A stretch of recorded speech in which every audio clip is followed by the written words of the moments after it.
छाया गांव की संकरी गलियों में रात का सन्नाटा पसरा था। हवा में पुराने पत्तों और मिट्टी की नमी घुली हुई थी, जो गांव के हरेक कोने में सदियों से ठहरी उदासी की गवाही दे रही थी।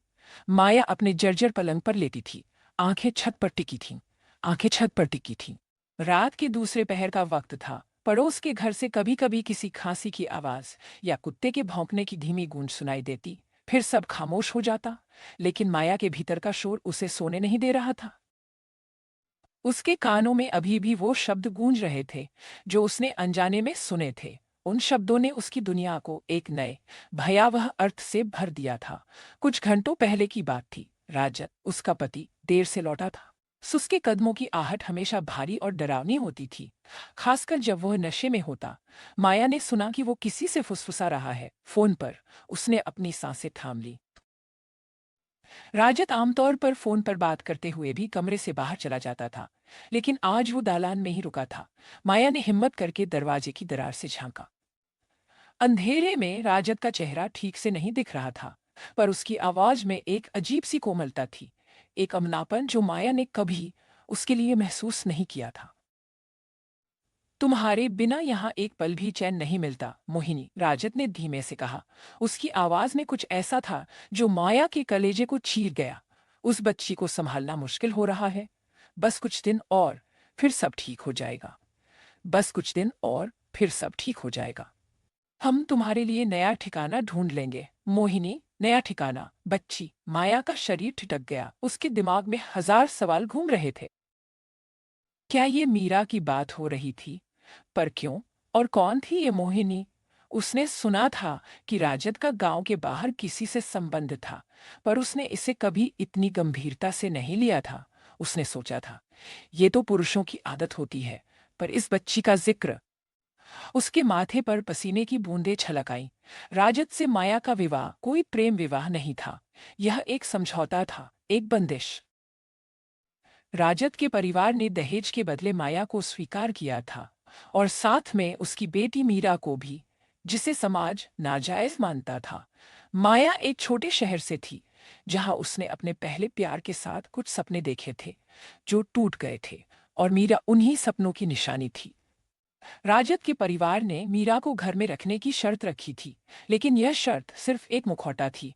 राजत अक्सर उसे ताने मारता, मीरा को उसकी गलती कहता। शादी के बाद कुछ ही महीनों में राजद का असली चेहरा सामने आ गया था। हर बात पर गुस्सा, छोटी छोटी गलतियों पर जुबानी, और कभी कभी शारीरिक हिंसा। मीरा, जो उस समय केवल 4 साल की थी, इस सब का मौन गवाह थी। राजद उसे कभी प्यार नहीं करता था, हमेशा उसे पराया मानता था। माया को लगता था कि उसकी बेटी के कारण ही उसे यह सब सहना पड़ रहा है, पर उसके पास कोई और रास्ता नहीं था।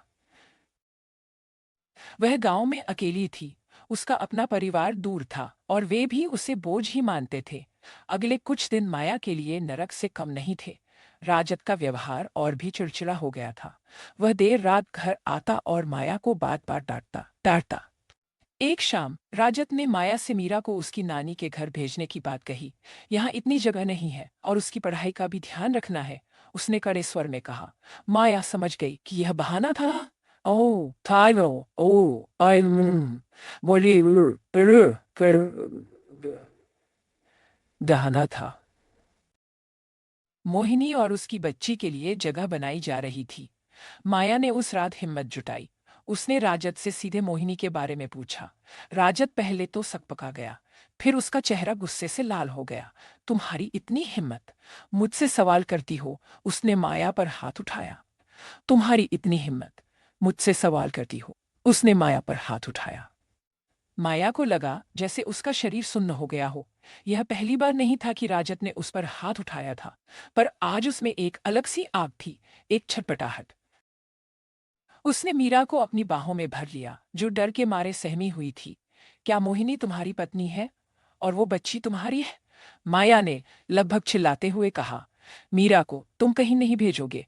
राजत हंसा, एक ठंडी क्रूर हंसी। तो तुम्हें पता चल ही गया। महा, मोहिनी मेरी पत्नी है, और उसकी बेटी मुझसे ही है। तुम तो बस एक समझौता हो, एक बोझ। उसने मेज पर एक पुराना लिफाफा फेंका। माया ने देखा, उसमें राजत और मोहिनी की एक साथ तस्वीर थी, और एक बच्ची की जो राजद की हमशक्ल लग रही थी। तस्वीर के पीछे लिखा था, हमारी तीसरी सालगिरह। माया का सिर चकरा गया। राजद ने उससे पहले ही दूसरा विवाह कर रखा था और उसका बच्चा भी था। यह तो धोखाधड़ी थी। उससे किया गया एक बड़ा धोखा। मीरा, जो उसकी गोद में थी, रोने लगी। बस बहुत हुआ, माया ने फुसफुसाया, जैसे खुद से कह रही हो। उसकी आंखें लाल थीं, पर उनमें अब आंसू नहीं, एक नई रोशनी थी, संकल्प की। अगले दिन माया ने चुपचाप अपने कुछ जरूरी कागजात और थोड़े बहुत पैसे जमा किए। उसने मीरा के कुछ कपड़े एक पुराने झोले में रखे। राजद सुबह ही गांव से बाहर गया था। उसे आने में शाम हो जाती। यही मौका था। उसने घर के हर कोने को देखा। ये वही घर था जहां उसने कई रातें डर और दर्द में काटी थीं। उसने मीरा का हाथ थामा। मीरा ने अपनी माँ की आंखों में देखा और बिना कुछ कहे समझ गई कि कुछ बड़ा होने वाला है। उन्होंने गांव की पगडंडी पकड़ी, जहां हवा भी अपनी कहानी सुनाती हुई लग रही थी। माया को पता था कि यह रास्ता आसान नहीं होगा। गांव की संकीर्ण सोच और राजद का रौब उसे आसानी से पीछा नहीं छोड़ने वाले थे।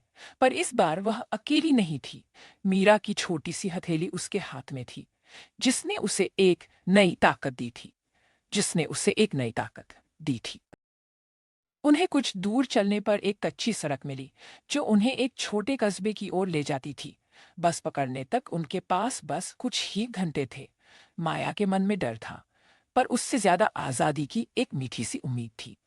कस्बे पहुंचकर उन्होंने एक बस पकड़ी, जो उन्हें एक बड़े शहर की ओर ले जा रही थी। बस की खिड़की से माया ने छाया गांव को दूर होते देखा। गांव की धूल भरी सड़कें, कच्चे घर और एक क्रूर अतीत। उसकी आंखों से आंसू बह निकले, पर इस बार ये दुख के नहीं, आजादी के आंसू थे। शहर में माया को पता था कि उसे फिर से शुरुआत करनी होगी। उसके पास पैसे कम थे, कोई सहारा नहीं था, पर अब वह अकेली नहीं थी। मीरा उसकी सबसे बड़ी ताकत थी। उसने एक छोटी सी कोठरी किराए पर ली और जैसे तैसे गुजारा शुरू किया। उसने छोटे मोटे काम करना शुरू किया, घरों में काम करती, कपड़े सिलती। हर रात जब मीरा सो जाती, माया हिसाब लगाती कि कैसे वह अपनी बेटी को एक बेहतर भविष्य दे सकती है। कई बार राजद के आदमी उसे ढूंढने आए, धमकियां दी, पर माया ने हर बार हिम्मत से उनका सामना किया। उसने फैसला कर लिया था कि वह अब और नहीं डरेगी। मीरा को स्कूल में दाखिला दिलवाया और उसकी पढ़ाई पर पूरा ध्यान दिया। समय गुजरता गया। माया ने अपने अनुभवों से सीखा था कि संघर्ष ही सबसे बड़ा शिक्षक होता है। उसने सिलाई कढ़ाई का एक छोटा सा कारोबार शुरू किया। धीरे धीरे उसका काम चल निकला। मीरा बड़ी हो रही थी और वह एक होशियार और समझदार लड़की बन रही थी। एक दिन राजद का एक दूर का रिश्तेदार उससे मिलने आया। उसने बताया कि राजद ने अपनी दूसरी पत्नी मोहिनी को भी छोड़ दिया था और अब वह अकेला और बीमार था। माया ने उसकी बात सुनी, पर उसके मन में कोई पछतावा नहीं था। उसने अतीत को पीछे छोड़ दिया था। शाम को जब मीरा स्कूल से लौटी तो उसने देखा कि उसकी माँ मुस्कुरा रही थी। आज हमने बहुत अच्छा काम किया, माँ, मीरा ने कहा। हाँ बेटी, माया ने मीरा के बाल सहलाते हुए कहा। आज हमने वाकई बहुत अच्छा काम किया। उस शाम शहर की भीड़ भाड़ में माया और मीरा एक दूसरे के साथ थीं, एक नए जीवन की शुरुआत करते हुए, जहाँ हिंसा नहीं, सिर्फ प्यार और शांति थी। छाया गांव की छाया अब उन पर नहीं पड़ती थी। वे अब आजाद थीं।